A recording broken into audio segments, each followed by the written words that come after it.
ходе рабочей поездки председатель Кабинета министров Улугбек Марипов посетил село Максат Лейлекского района Баткенской области, где ознакомился с ходом восстановительных работ, строительства жилых домов и социальных объектов, пострадавших в результате событий на кыргызско-таджикском участке госграницы в Баткенской области 28-30 апреля.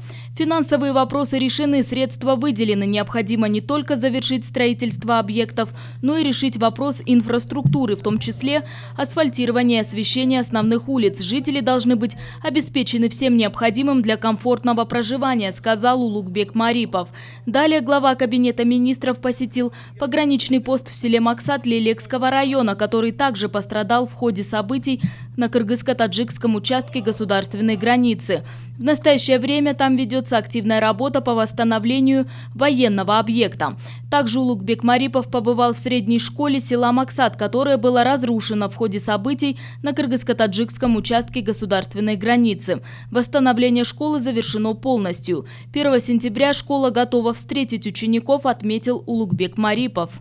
В ходе поездки в Баткенскую область председатель Кабинета министров встретился с населением сел Кулунду и Сада Лейлекского района, где выслушал проблемы местных жителей.